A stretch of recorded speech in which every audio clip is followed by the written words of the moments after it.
बहुत बहुत स्वागत है आपका अतुल्य भारत न्यूज में और मैं आपके साथ ईशा। आगे देखेंगे अब तक की खास खबरें, लेकिन उससे सबसे पहले बड़ी खबर आ रही है राजधानी जयपुर से जुड़ी। जयपुर रेलवे जंक्शन पर 116 किलो चांदी पकड़ी गई, जिसकी अनुमानित कीमत 86 लाख बताई जा रही है। जीआरपी थाना प्रभारी वीरेंद्र पुरी ने बताया कि बॉम्बे सुपरफास्ट ट्रेन के अंदर वीपी डिब्बे में चांदी को बरामद किया, कार्गो के जरिए जयपुर आई थी। वहीं डीपी चौधरी के नाम से पार्सल बताया जा रहा है। जीआरपी थाना, आरपीएफ और कस्टम विभाग की संयुक्त कार्यवाही मानी जा रही है। चांदी को जब्त कर कस्टमर विभाग को सुपुर्द किया है। वहीं विधानसभा चुनाव के मद्देनजर सघन चेकिंग जारी है। एक बार फिर आपको बता दें कि जयपुर रेलवे जंक्शन पर 116 किलो चांदी पकड़ी गई, जिसकी अनुमानित कीमत 86 लाख बताई जा रही है।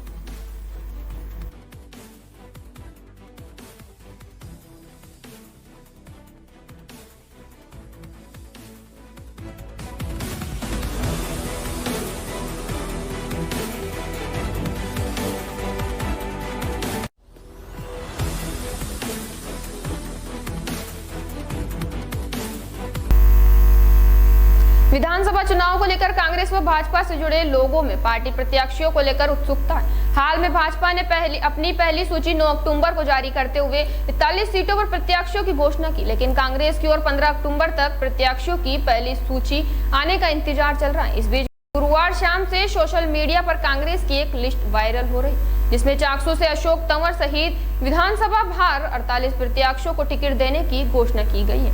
एआईसीसी द्वारा प्रेस रिलीज नाम से लिस्ट में पार्टी की सील व पार्टी के जनरल सेक्रेटरी केसी वेणुगोपाल के हस्ताक्षर भी है। इस लिस्ट को कांग्रेस के कार्यकर्ता और राजनीति से जुड़े लोग एक दूसरे को शेयर कर रहे हैं। वहीं कई मीडिया व्हाट्सएप ग्रुपों में भी यह लिस्ट शेयर की जा रही है। लिस्ट में चाकसू की ऐसी विधानसभा सीट से पूर्व विधायक अशोक तंवर को टिकट देना बताया गया है। ऐसे में अलग अलग विधानसभाओं से 48 नाम प्रत्याशियों की लिस्ट शामिल बताए गए।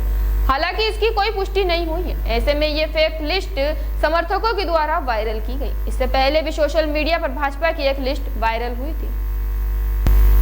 खबर नौहर से। यहाँ मुख्य बाजार में रोजाना आने वाले ओवरलोडेड भारी वाहन हादसों का सबक बनते जा रहे हैं। बाजार की सकड़ी गलियों में आने वाले ऐसे वाहनों से आए दिन हादसे हो रहे हैं। ऐसे ही एक ओवरलोड ट्रक के टकराने से विद्युत पोल टूट गया। गनीमत रही कि इस दौरान कोई व्यक्ति या पशु तारों की चपेट में नहीं आया, वरना करंट की चपेट में आने से बड़ा हादसा हो सकता था। इसको लेकर लोगों ने सड़क पर जाम लगा दिया, प्रदर्शन करते हुए कहा कि यहाँ बाजार में भारी वाहन का प्रवेश निषेध होने के बावजूद भी कुछ व्यापारियों के लिए दिन में माल उतारने के लिए ओवरलोडेड वाहन आते रहते हैं, जिस कारण बाजार में जहाँ जाम लगा रहता है वहीं उनमें हादसे भी होते रहते हैं। नागरिकों ने यातायात पुलिस पर लापरवाही का आरोप लगाते हुए बाजार में भारी वाहनों का प्रवेश रोकने की मांग की। ये 5वीं-6ठी घटना है। एक बार तो मेरे घर के पास बच्चियां गणगौर का पूजन कर रही थी, इतने में एक ट्रक वाले ने खंबे को तोड़ के चला गया, जिसमें हमारे घर की 4-5 बच्चियों की मौत होती। शासन से अनुरोध है कि ऐसी घटनाएं, पोल टूटने वाली इसी रोड पे कम से कम 4 और 5 हो गई। ये 6ठा पोल टूटा है हमारा यहाँ का। और दुख इस बात का है भी हमने प्रशासन को, पुलिस को, एसडीएम साहब को, ईओ साहब को बहुत बड़ा निवेदन किया था। भ्याणी जी के हवेली के आगे बिजली के पोल को तोड़कर गिरा दिया है, और वो तो शुक्र मनाओ पास वाले मकान की दीवारें भी ऊपर से नीचे गिर गई। उस दफा वहां पर कोई नहीं था। आगे भी इस रोड पर जो शिवालय के पास कुई है उसके पास भी एक खंबा गिर गया था। तब भी हमने प्रशासक से बहुत अनुरोध किया था। जब एसडीएम साहिबा यहाँ आकर सागवाड़ा में ईडी ने 2 जगहों पर छापे मारे। पुनर्वास कॉलोनी में पूर्व अकाउंटेंट अशोक जैन के निवास पर ईडी ने छापेमारी कार्यवाही की। वहीं क्षेत्र के एक बड़े कांग्रेस नेता के घर और प्रतिष्ठान पर भी ईडी कार्यवाही करने पहुंची। सेकंड ग्रेड पेपर लीक में बाबूलाल कटारा को ईडी ने पूर्व में ही गिरफ्तार किया था, जिसके बाद सागवाड़ा में लगातार निगरानी चल रही थी। बताया जा रहा है कि ईडी की टीम सुबह अशोक जैन, दिनेश खोड़निया के निवास और प्रतिष्ठान पर एक साथ रेड डालने पहुंची। शारदीय नवरात्र 15 अक्टूबर से शुरू होंगे। 23 अक्टूबर महानवमी को समापन होगा। इस दौरान झांकियां सजाकर प्रतिमाएं स्थापित की जाएगी। शहर सहित विभिन्न स्थानों पर गरबा महोत्सव के आयोजन के साथ ही देवी प्रतिमाओं की स्थापना को अंतिम रूप दिया जा रहा है। शहर के कृषि उपज मंडी मार्ग पर मूर्ति बाजार में विविध रूपों में माता रानी की प्रतिमाएं बिक्री के लिए उपलब्ध है। मिट्टी की प्रतिमाओं की अधिक मांग है। बाजारों में भी अब चहल पहल बढ़ गई है। सीकर शहर के रामलीला मैदान, सुभाष चौक, शीतला चौक, बजाज रोड सहित अनेक स्थानों पर दुर्गा पूजा महोत्सव को लेकर पंडाल सज गए, जहां यहां 9 दिन तक सांस्कृतिक कार्यक्रम व मां भवानी की सुबह शाम आरती के कार्यक्रम आयोजित किए जाएंगे। जिले के प्रमुख शक्तिपीठों जीण माता मंदिर, शाकंभरी मंदिर, काली माता मंदिर, माता की खोल मंदिर पर भक्ति आराधना के कार्यक्रम होंगे। शक्तिपीठों पर भंडारे के आयोजन भी होंगे।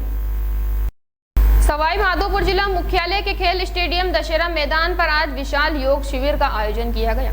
पतंजलि विश्वविद्यालय एवं भारत स्वाभिमान के संयुक्त तत्वावधान में पतंजलि विश्वविद्यालय के मुख्य केंद्रीय प्रभारी डॉक्टर स्वामी परमार्थ देव के सानिध्य में आयोजित योग शिविर में सवाई माधोपुर के सैकड़ों लोगों ने शिरकत की। कल सुबह आयोजित योग शिविर में भाग लेने वाले लोगों को स्वामी परमार्थ देव आचार्य ने योग की विभिन्न मुद्राएं करवाई तथा शरीर को मानसिक व शारीरिक रोगों से निजात दिलाने हेतु महत्वपूर्ण योग मुद्राओं से अवगत कराया।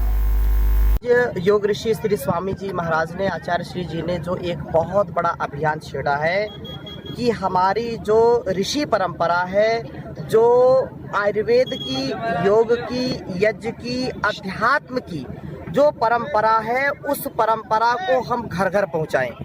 आज पूरी दुनिया में अलग अलग प्रकार से पता नहीं कैसे कैसे भयंकर रोगों का जन्म जैसा हो रहा है, वो नया नया वर्जन आ रहा है और उससे घर परिवार समाज के लोगों की इतनी हानि हो रही है। आज का युवा और युवती, क्योंकि पहली बार मैं यहाँ सवाई माधोपुर में आया हूँ और आपने देखा कि प्रभात का जो योग सत्र है, इसमें युवाओं का और हमारे सभी ग्रामीण क्षेत्रों से भी, शहरी क्षेत्रों से भी, अलग जिले से भी लोग आए हुए हैं। एक ही उद्देश्य है कि लोगों को जागरूक करना। छोटे छोटे बच्चों को भी टाइप 1 डायबिटीज हो रही, जिसका मॉडर्न मेडिकल साइंस में। रामगंज मंडी पुलिस ने उंडवा चेकपोस्ट पर एक ट्रक से लाखों रुपए की अवैध शराब बरामद कर बड़ी कार्रवाई की। शराब तस्कर ने शातिराना तरीके से ट्रक में रखी दूध की मशीन में करीब 700 पेटी अवैध शराब छुपाई हुई थी। पुलिस ने दूध की मशीन को कटर से काट कर अवैध शराब से भरा ट्रक बरामद किया। कार्रवाई में ट्रक ड्राइवर को गिरफ्तार किया है, जो पंजाब से करीब 60 लाख रुपए की अवैध शराब गुजरात डिलीवरी करने जा रहा था। मामले को लेकर कोटा ग्रामीण एडिशनल एसपी अरुण माचिया भी मौके पर पहुंचे, जिसके बाद ट्रक को जब्त कर थाने लाया गया। फिलहाल ट्रक ड्राइवर चंपाराम निवासी देवानी बाड़मेर को पुलिस ने गिरफ्तार कर लिया गया है। वहीं मामले में कार्यवाही जारी है।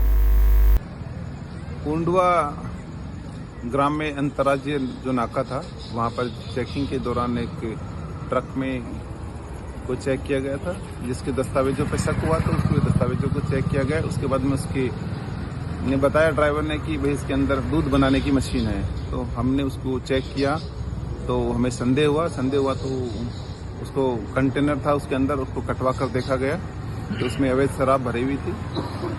सर, ये कहाँ से कहाँ तक आ रही थी? अगर प्रारंभिक जानकारी में आरोपी ने बताया है कि ये मैं पंजाब से लेके आ रहा था। डीग में 130 वर्षों से मुख्य बाजार स्थित श्री लक्ष्मण जी के मंदिर पर चली आ रही रामलीला का आश्विन मास की त्रयोदशी को वैदिक मंत्रोच्चार के साथ शुभारंभ हुआ। इस दौरान सर्वप्रथम ब्राह्मणों द्वारा विधि विधान से श्री गणेश जी की पूजा अर्चना करवाई गई। इसके बाद रामलीला के पात्रों का रामलीला समिति एवं श्री राम भक्तों द्वारा तिलक लगाकर व पुष्पमाला पहनाकर पूजा की गई। श्री रामलीला के प्रथम दिवस नारद मोह व मर्यादा पुरुषोत्तम भगवान श्री राम जी के जन्म लेने के महत्व का मंचन किया। इस दौरान रामलीला कमेटी अध्यक्ष ने बताया कि रामलीला महोत्सव का आयोजन 12 अक्टूबर से 26 अक्टूबर तक किया जाएगा, जिसके अंतर्गत 16 अक्टूबर को श्री राम बारात, 24 अक्टूबर को दशहरा के दिन रावण दहन और 26 अक्टूबर को श्री राम का अयोध्या में राज्याभिषेक आदि कथनों का मंचन होगा।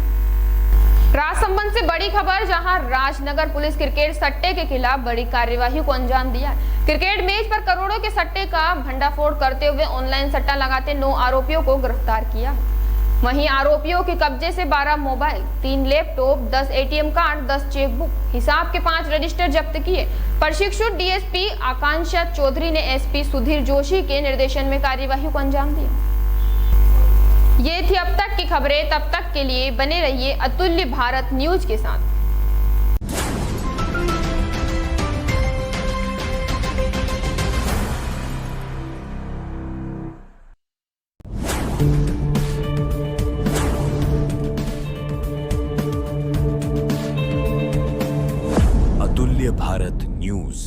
भारत की आवाज।